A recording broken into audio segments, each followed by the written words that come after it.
Hi there. Let's see if this is working. I think we're here. Okay. So, yeah, I'm Erin Tracy, and I've been thinking about several things, and I haven't had an opportunity to reach out in this way. And I know that some folks learn better and interact better with content if it's written, and some folks like to have voice audio with it. And so I wanted to revisit something that I wrote about last week that some of you saw, and some of you even responded that it stirred up something. It brought up a perspective that you hadn't considered before, and maybe even it felt disruptive to you or triggering. And I want you to know that I'm never intending to do that, to be disruptive or to be triggering. And I really follow my heart when I decide to share what I'm sharing, as I believe most of us do. We're doing the best that we can in that moment. But basically, the post that I wrote about last week said that I try not to say the words or even think the words that you deserve to be happy, or maybe I might, you deserve to be angry, or you have every right to be angry. You're entitled to be upset by that. I watch my language there. Obviously, every single one of us on the planet is deserving of their emotions, is allowed to have emotions, is worthy of all of their emotions. And there is no, like, to me, there is no, there's nobody who is not that. The thing is that I want to encourage a perspective of considering that emotions just are. They're not something that you earn or that you have to have something happen in order to warrant that emotion. I was speaking with a client today, and we were talking about sadness versus anxiety. And she was saying that she has no problem allowing sadness or grief to come up, allowing that, feeling that she's entitled to it or whichever.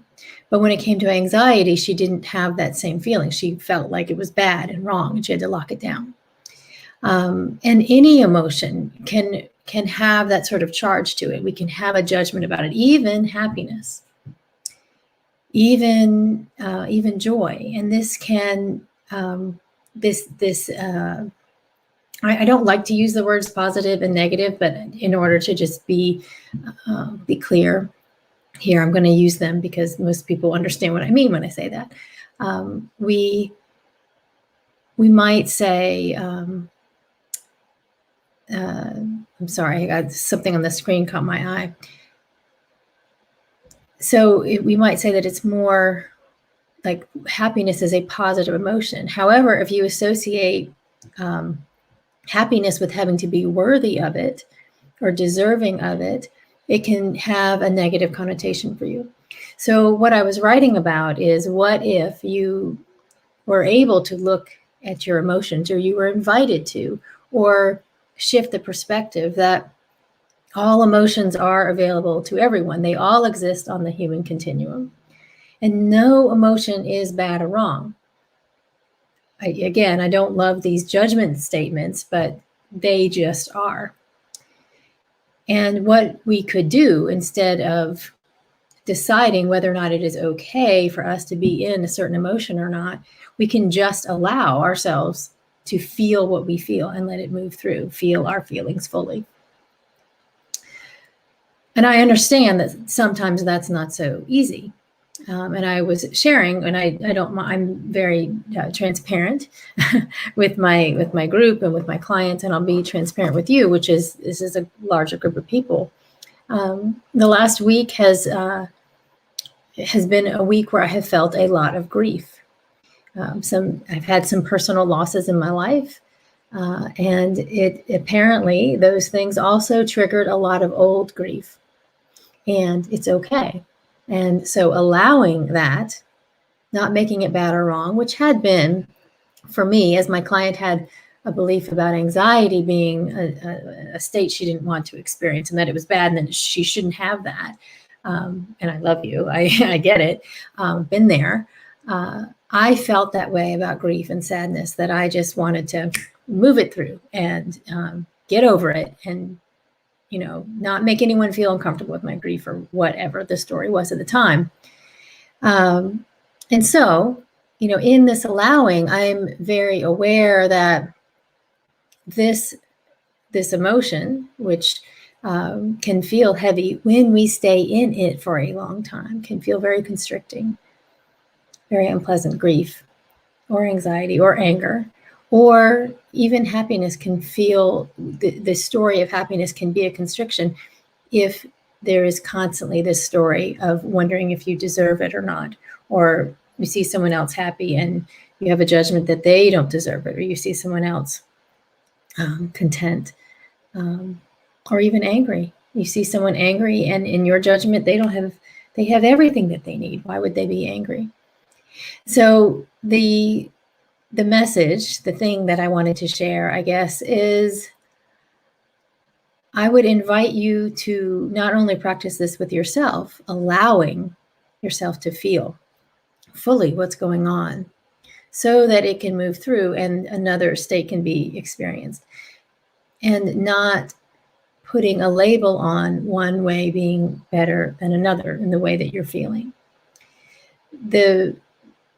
Many of the people that I work with come to me because they feel like they are in there's a predominant emotional state, and they feel stuck in that. And despite spiritual guidance, working with different kinds of methods, including therapy or using body work, they have not been able to shift that.